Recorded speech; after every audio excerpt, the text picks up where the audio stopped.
Hello to this week's episode of The Good, the Bad and the Odd. We've had a little bit of a break. We've been on holiday, so we've had a week off. So there's been a bit of break since last time. But today we are going to be talking about the movie The Blues Brothers, and we'll also be talking about our top 5 favourite music in movies. Hi Sam. Hi. So since last time, it's been a few weeks, but we have been kind of tied up with stuff. Have you played any good games? Or? Yeah, I started playing this game called Army of Two: The 40th Day. Right. It's really fun. It sort of goes across a few action movie cliches as it plays. Like there's bits where you're just standing and you've just got bottomless ammo for that section. Nice. It's just like loads of bad guys are running at you. So what are you, gangsters? You're like cops? Mercenaries, quite heavily armoured mercenaries. So what, you're fighting gangsters or you're other fighting soldiers? Terrorists. Terrorists, alright, Or okay. what seems to be a terrorist force. And of course this is an Xbox game. Yes. Pretty much all the games we ever discuss are. Okay, it's a good one, is it? Yeah. Ah, nice. I've been playing Dante's Inferno, which I think you've played through more than me. Yeah. But I've got a bit of a shoulder injury at the minute, so it's actually painful to play Xbox, so I haven't been playing that much, but this is from a while back. It's a good game, Dante's Inferno. You're in hell trying to rescue your betrothed, but it's very graphic, and it's very intense imagery. It's an 18, and it should be an 18. There's all sorts of weird old imagery. But I quite like it as a game. You liked it too, Yeah. I got it, yeah. I've also had a quick go on Resident Evil 5, which I kind of liked, but it just got a bit grim fairly quickly, and I kind of went off it. It was just a bit too in your face for me, but it was okay. I might play it again in the future. Any other games from you? I played a bit of Final Fantasy 13. Okay. Not much though. And we've just got a Connect in the house, haven't we? So we've been Yeah. trying a few Connecty type games, sports and stuff. But they which are okay. Okay, but okay. Any other games or? I've been playing some of the new COD maps for Right. Black Ops. The Black Ops and the Resurrection. Yeah, the Resurrection Pack. map, which is... I thought it was one zombie map and a few other normal multiplayer maps like all the others, but now it's all zombies. Oh, it's all zombies. So if you like your zombies, that's the Yeah. one to get. Yeah, it's the ones from Call of Duty World at War.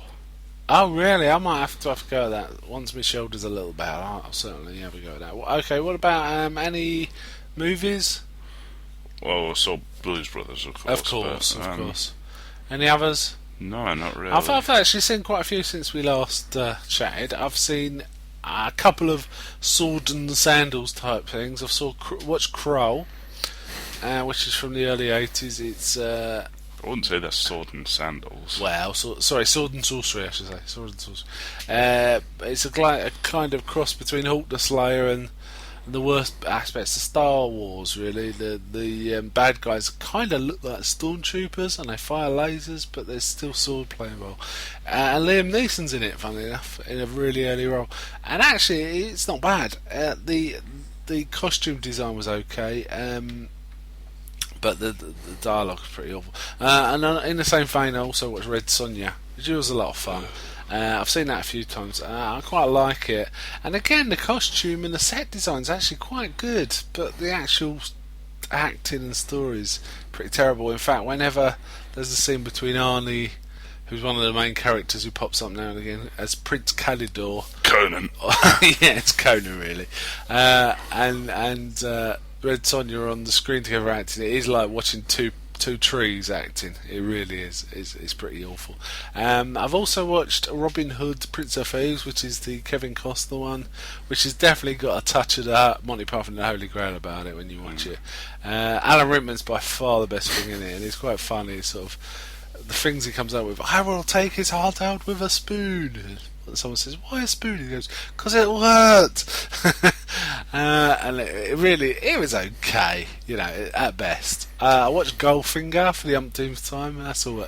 Well, it's Sean Connery being a very cool James Bond. There's nothing really wrong with that film. I watched Hitchhiker's Guide to the Galaxy, the recent one, which again had Alan Rickman, but this time was Marvin, which is Marvin's okay. always good. Yeah, Marvin's always good. So is Alan Rickman on the same vein. Yes, he is. Marvin's the best character in it, in my opinion. Yeah, I've watched it before, and I got confused last time I watched it. This time, it's just a bit of a muddling story, really. It sort of diverges a lot from the various versions I'm already familiar with for no good reason. It's Apart from, Hitchhiker's Guide. say again? It's Hitchhiker's Yeah, it Guide. always It's going to go changes. off on tangents. The other big surprise was actually Mos Def, the rapper, as full prefect. He was pretty good. Which was quite amazing, really. I really didn't expect that. So obviously, whoever cast that had the right idea, actually. And Sam Rockwell was Zaphir was quite good too. In fact, like, the cast were pretty good. It could have been a better film, but it was okay. It was definitely passable. And finally, I watched John Wayne Western called Rio Bravo, which is a pretty cool Western about a sheriff who catches a guy who kills another guy in cold blood, but this guy's connected, so there's a lot of gunmen in town waiting to try and spring him, and it's basically a kind of a siege film, and it's quite cool. It's John Wayne and Dean Martin and Ricky Nelson, and it's a kind of ironic. They spend the whole film kind of under siege, locked away in the sheriff's office and cells, and you think is going to end up with a big battle around that, but in the end they have to make a trade and actually go and besiege another house where the bad guys hold up and actually blow them out with dynamite, which is quite entertaining. It's good, quite a good old western, that is. Okay, so I've been watching quite a few films since we last talked. I guess because I can't play on the Xbox. How about any graphic novels, any books, TV? I've been reading the Bleach manga and the Naruto manga. Oh, good. Graphic novels. Are you still sort of halfway? Are you It's getting still near going. the end, or are they just going and They're going? still going. Bleach ended for a bit, but then it restarted. Oh, okay. So you're And catching up Naruto again. seems to be getting towards the end. Right. Nice. I've read a few books. I read Stephen Fry's second autobiographical book called The Fry Chronicles. I haven't read the first one because it was dealt with his childhood and I wasn't interested in that. But this one dealt with his early success and I thought it was good. But yeah, it was okay. But there was a lot of I'm not really worthy of all this kind of impetus to it, which was kind of off-putting. And I've also started reading a biography about the Beatles, which I'll talk about when I've finished, probably. On TV, I've been watching some TV. How about any TV? No, not really. No. I've been catching up with the Carl Pilkington Adventures and Idiot Abroad. I've nearly watched them all. They're all pretty funny.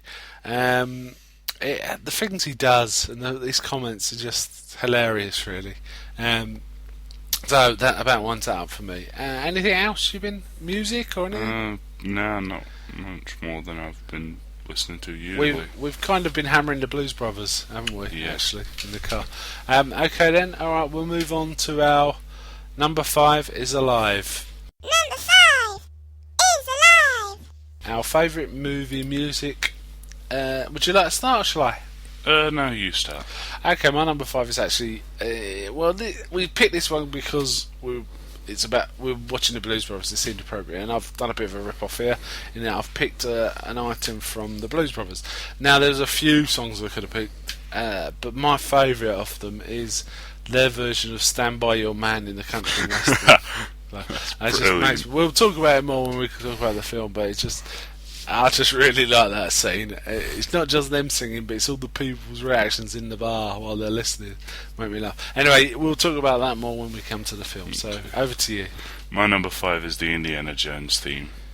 Nice. It's brilliant. It's very stirring, isn't it? Yeah. It still works after all these years. Yeah. It's one of the great themes, isn't it? Really. Do you remember when you first saw it? Which film did you see first? Was it Raiders? I'm pretty sure it was Raiders, but I only watched the first part. But The bit where he's trying to get the statue. Yeah, the rock, the tumbling Yeah. rock. Yeah, it's a good scene, that, and it really drives the music home. And the music's all through it, and one of the great things about the whole series is the music. Cool, good choice. Right, my one's also kind of a theme. Oh, actually, it isn't though. It's from Highlander. It's Queen who did a number of good songs in this, but my favourite in it is "Who Wants to Live Forever," which is like a montage of him living with a woman and her slowly getting older as he's staying the same. As Freddie Mercury sings it, "Who Wants to Live Forever," and it's a great song, and I just really like that sequence. Okay. Well, my number 4. This may be considered a bit cheating, but I chose "Smooth Criminal" from Moonwalker, the film. Hate the Why film is it cheating? because it's his own song. He did it before, Yeah, that's all right. but the music video for "Smooth Criminal" was taken from the film, Oh, okay. and it's a brilliant music video. Yeah, Smooth Criminal's quite a good track. He was at his peak at that time, really. Was Smooth Yeah. Criminal. For a few years, he was really on top, and that was coming towards the end of his real dominance of music. But yeah, it's a good track. I don't remember the video at all. No, it's like him in Gangster Wear, and it starts off. He just flips this coin straight over. It's across a bar. It just Yeah. goes straight in the jukebox, and then Nice. the music starts playing. I ripped that off of there's an old film, spaghetti western called Sabata, where the main character does that from the early 70s, I think. I'd like to see that. Okay, right, our number 3 is from Disney, and it's from the Jungle Book. And again, there's probably 2 songs I could have picked, really, but I've picked "I Want to Be Like You," where Baloo has to rescue Mowgli from the monkeys. I really like that sequence. Bare Necessities I'd sort of toyed with as well, but I think I prefer this one slightly. I just like this particular song, and Jungle Book is one of my favourite Disneys. So, there you go. Okay, my number 3 is the Terminator theme. Ah, man, that's a good theme. Yeah, I like it because not only can it sound sort of inspirational, like one of my main characters is awesome and that sort of stuff, but it can also sound really sort of dark, like you're Ominous, isn't you're it? doomed. Yeah.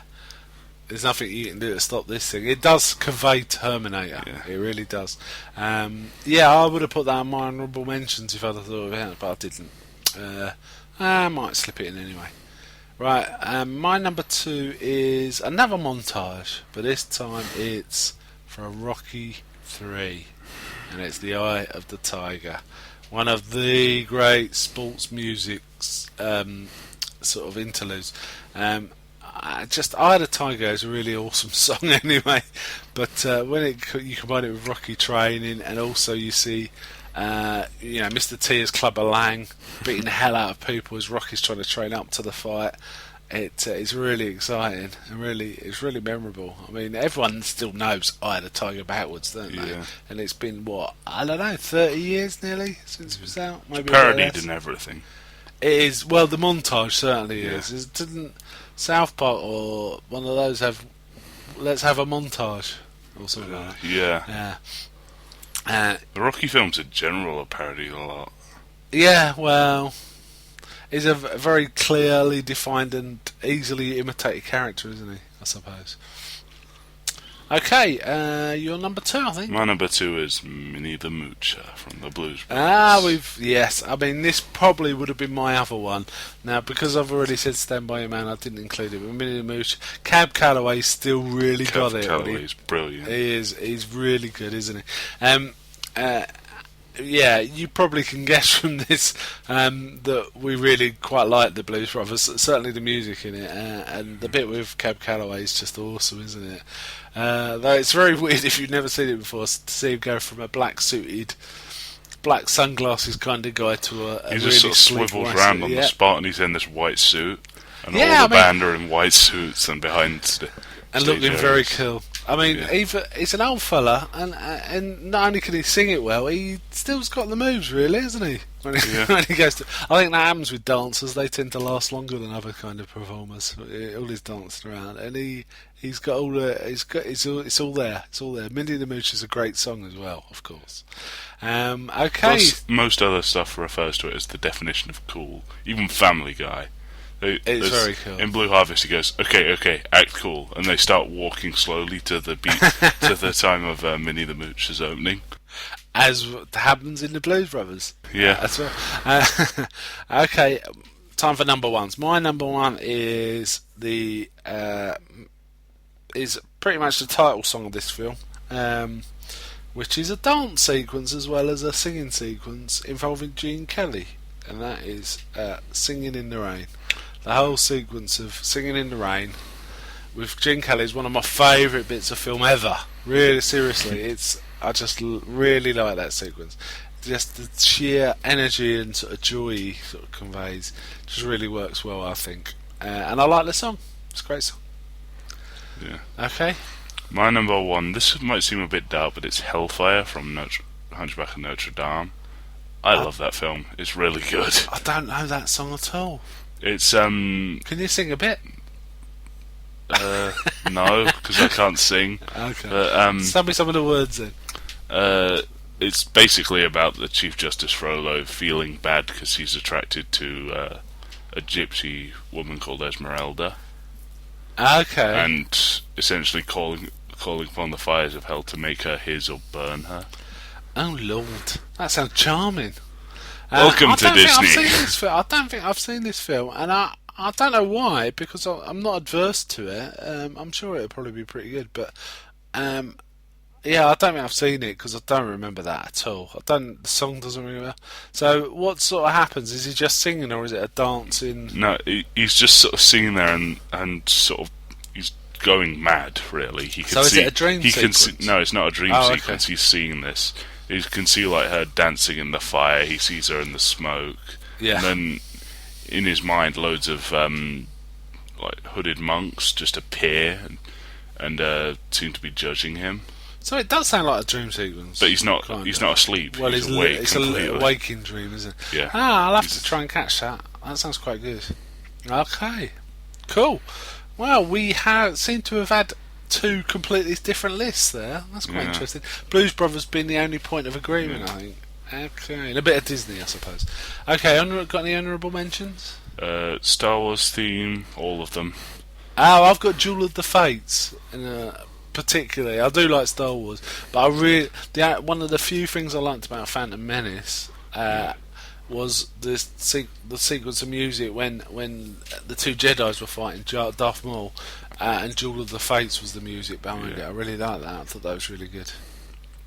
But Star Wars generally, yeah.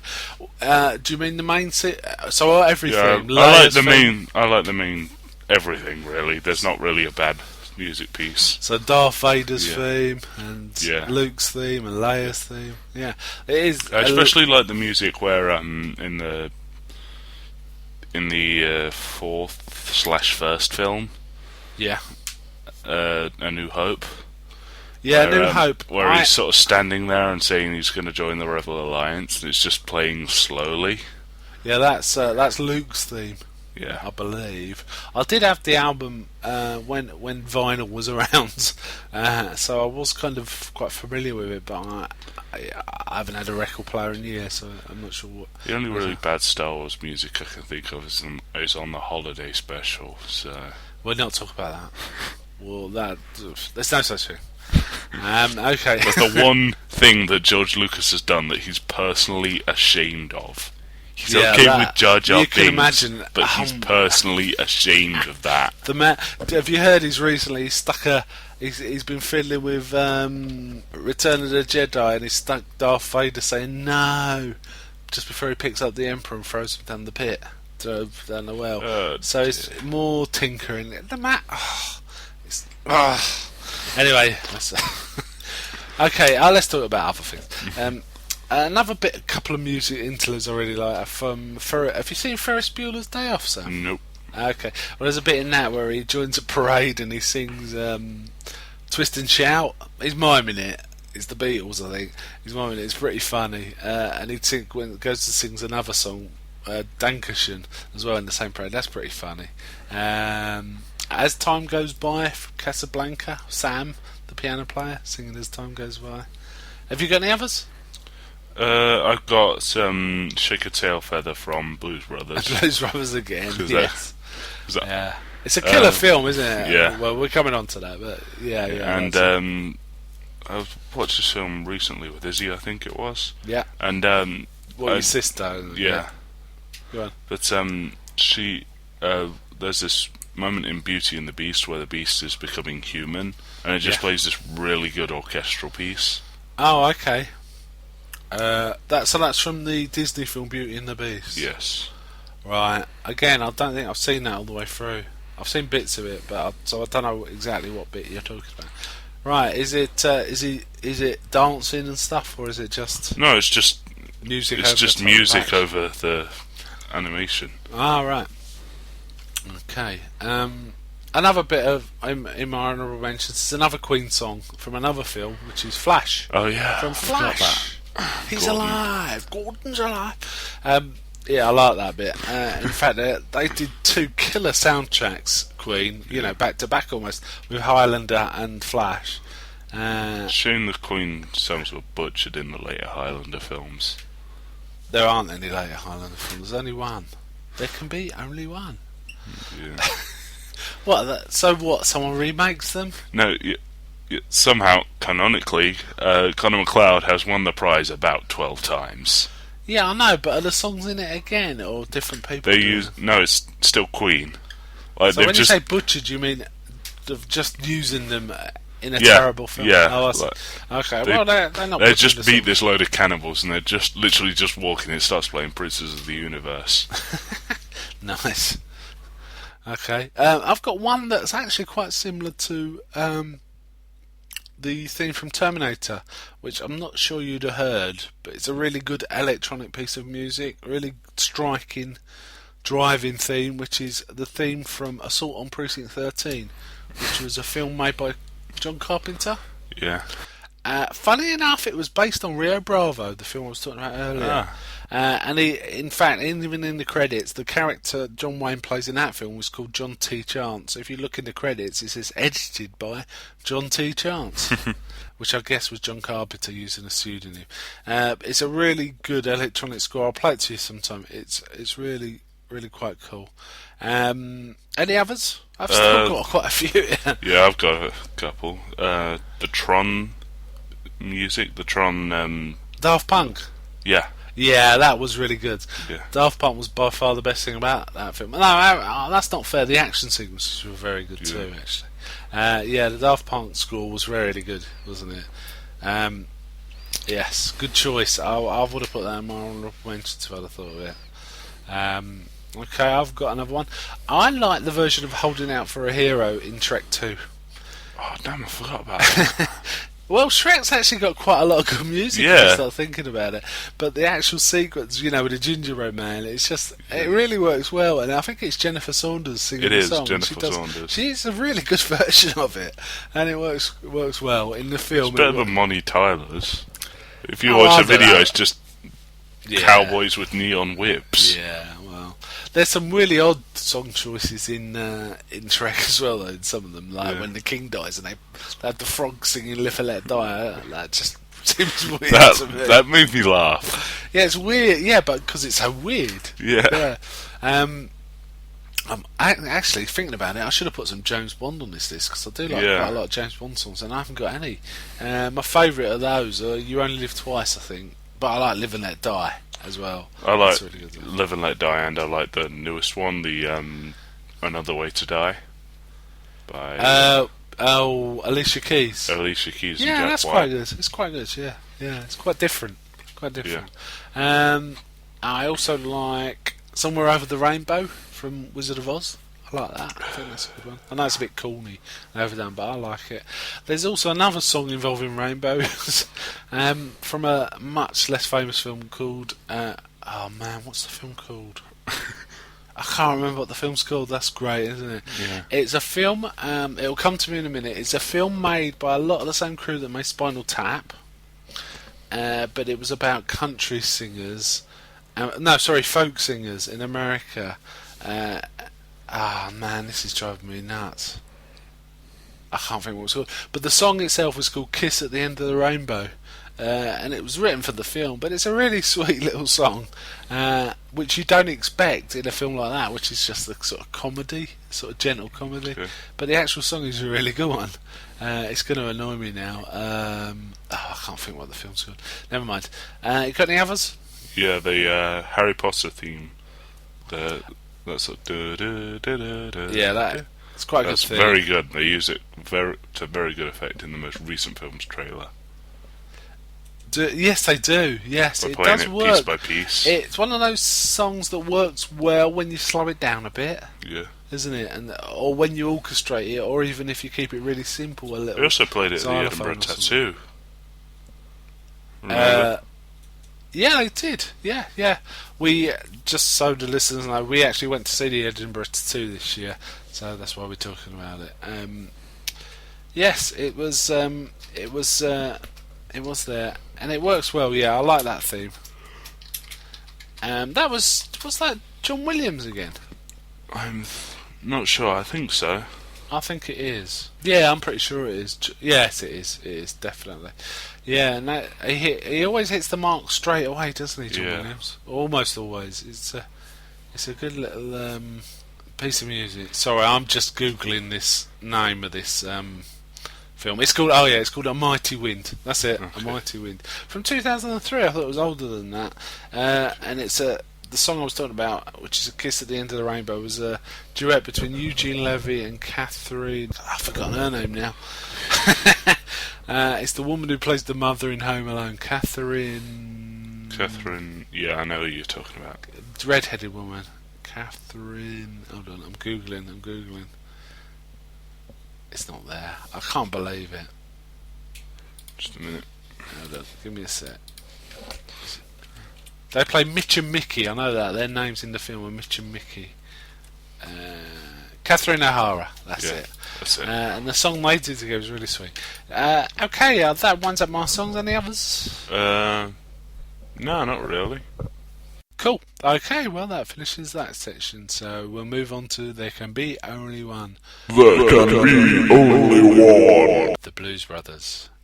Right, the Blues Brothers was made in, I think, 1980.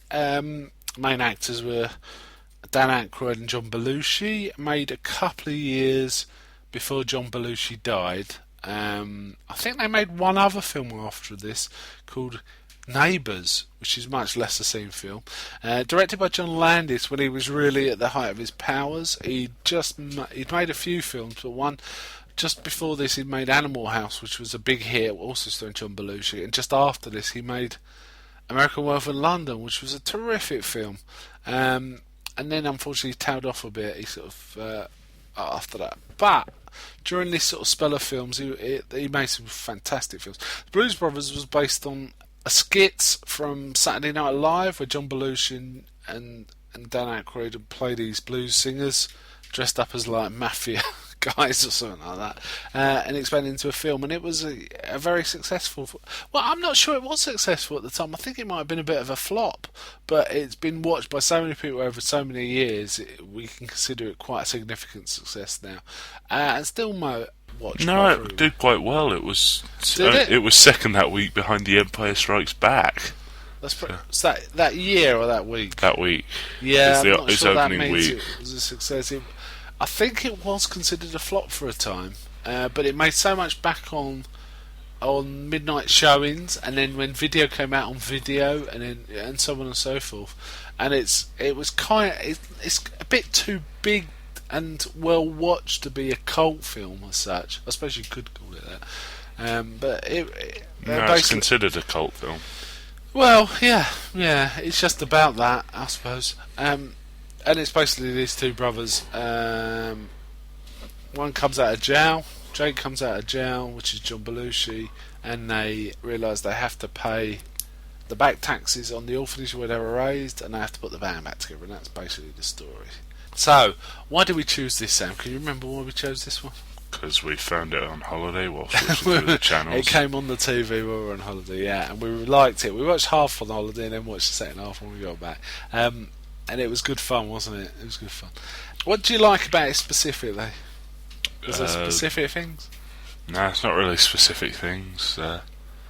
You just like everything? Yeah, there's not really one thing you can pick apart and say, I only like that, or I only like this, and this. It's an interesting film. Really, there's nothing I don't like about this film too. I like everything about it, but it really shouldn't work so well because it's kind of bitty and weird, and there's like in films you usually expect to have some sort of character development, and people learning lessons, but these guys just go around doing stuff, and it's funny. And I guess in a way it's a journey because they've got to raise money, and they're putting a band back together. But essentially, they don't develop at all, and there's some big old plot holes and weird stuff happening. But it just works. It just works. There's ridiculous editing going on. There's like at the end sequence, they're being chased by Nazis in cars, and they somehow manage to backflip a car over the top of. And then end up following right them. so that it sails just over the car's head. Yep. And then when the Nazis drive off of a bridge, we can't be more than say 50 feet off the ground. They Something like somehow get about 2,000, 3,000 feet up in the air. That sort of thing's ridiculous, but who cares? It doesn't matter. It's the Blues Brothers. But come on, there must have been something specific you like, though. There must have been bits you really liked. Well, I can't say the music really, but because Music? the music is always awesome, no matter who's listening to it. What about particular songs? Was it? Well, I mean, I guess we Well, talked about Minnie the Minnie Moocher. Yeah. I liked "Come On, Shake a Tail" Feather. Yeah. And I like Rawhide and Rawhide. Stand By I Your like the Man. ones with it. But I also like when it's incidental music, when they're not even on stage. I like, She Caught the Katy, and Yeah, that's a great song. And Sweet Home Chicago when they do it, the stage. Yeah. There's not really anything I don't like about that soundtrack, to be honest. It's just their attitudes as well make me laugh, When Carrie Fisher's trying to kill him all the way through. Elwood doesn't even ask about that. He doesn't until right at the end. He says, "Who is that woman?" And she's blowing up buildings and all sorts and firing bazookas at them. They're not bothered, are they? They're just they're funny. Do you think it set out? I guess it was trying to be a sort of action comedy musical. Do you think it succeeded? In succeeds that? very well. Succeeds in spades, really. Doesn't Yeah. it? It just does it all. The last 20 minutes are the best. Yeah. Okay. Oh, I don't know. I liked it all the way through. It's quite a long film. It's 2 hours 20 minutes, but it just shoots by, doesn't it? Really, because it's so funny. One thing that always makes me laugh when I've watched it, and I haven't watched this film in 10 years, probably before we watched this, and I was kind of shocked at myself, thinking, how have I not watched this film more frequently than this? But one thing that does make me laugh when I do see it is when they go and interview a woman tracking down people, and her name's Mrs. Tarantino. And the fact they dress like a lot of the characters in Quentin Tarantino's films, it just makes me laugh. I don't know why, it's just one of those things. Was there any other good or bad bits, you think? Good bits of the car chases. They're Yeah. really good. I like the fact they end deliberately annoying the Nazis. Yeah. Just drive through. 500 extras were used for the last scenes. Really? They Including, must have had 500 stuntmen. they had 200 National Guardsmen, 100 state and city police officers, 15 horses, 3 Sherman tanks, 3 helicopters, and 3 fire engines. He made it look like more, didn't he? Yeah. Actually? Yeah, that was really good. He contrived it in such a way that all of those scenes looked like there was hundreds and hundreds of people after him. I like as a general sequence, I think one of my favourite ones is probably the whole, bit where they're pretending to be the good old boys. The whole gig and, setting up people and all that. That just makes me laugh. Yeah, this really was a good film. There was a sequel to it that came out. I can't remember what year it came out, though it is called The Blues Brothers 2000. I guess it probably is 2000, but I don't know. And it really wasn't very good. 1998. Okay. It really wasn't very good, and sort of diminished the original, really. But it was a shame, really, because John Goodman was in it. It was a great, if you're going to replace John Belushi, he's a good choice, but it just didn't really work. Overall, the best thing about the film, to me, is the music, actually. Would you say that's fair? Yeah. Though the fact that 2 central leads are so solid in their characters, and like the characters are underplayed. Really, they're not like larger than life in that they just sort of go through life and grunt a bit and don't talk much. Another bit I do like though is the restaurant, where John Belushi's trying to annoy the head waiter to come join the band. He keeps bothering the people next door. How much for your women? Oh, that's pretty funny. Okay, what would you give this out of 100? Let's move on to that. High 80s sort of area, 88. I'd give it 90. So what are we saying? We're sort of saying 89. Would you say between us? I didn't check IMDb. Let's check the IMDb rating. See what that gives it. I reckon we've beaten it actually. 7.9. So they give it 79. We give it 89. And I think we're right actually. I think that's a fair score. It's a weird old film to get so high because it's got lots of things wrong with it, but all those things don't really matter. It just works so well. It all comes together, and all of the flaws make it kind of near to a perfect film, in my opinion. Very entertaining. Goes past at a cracking pace. You wouldn't know it was 2 hours 20 minutes. It's just so fast. And I'd say we recommend this as a buy. Really, something to be part of your collection. Yeah. Okay. That finishes that section. If you want to email us, you can email us at info@thegoodthebadandtheodd.com. You can send a message post a message on our website, www.thegoodthebadandtheodd.com. We really would appreciate some feedback because we never get any. And we'll be. I think that's it from us this week. So goodbye. Bye.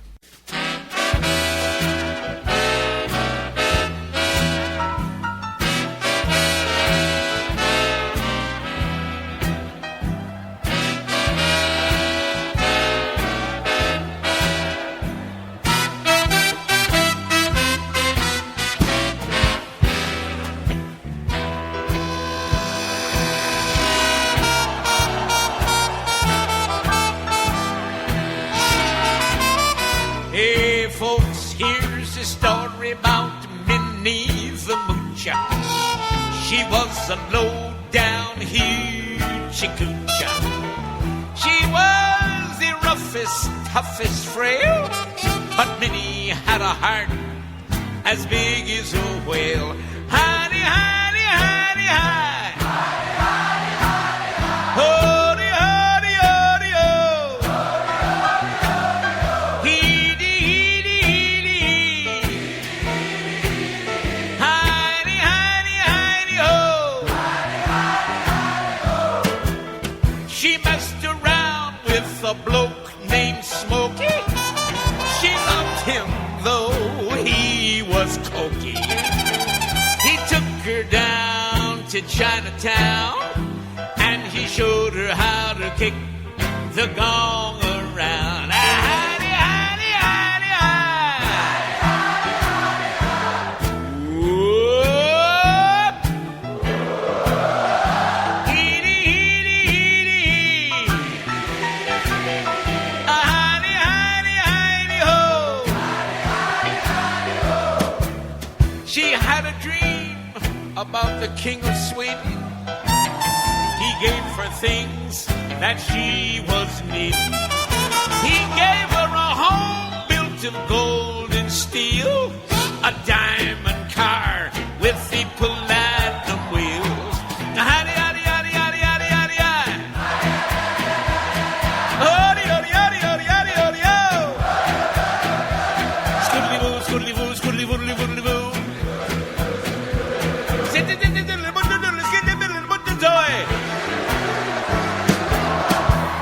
He gave her his townhouse and his racing horses.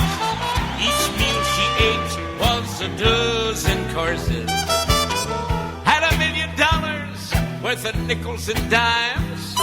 She sat around and counted them all 1,000,000 times.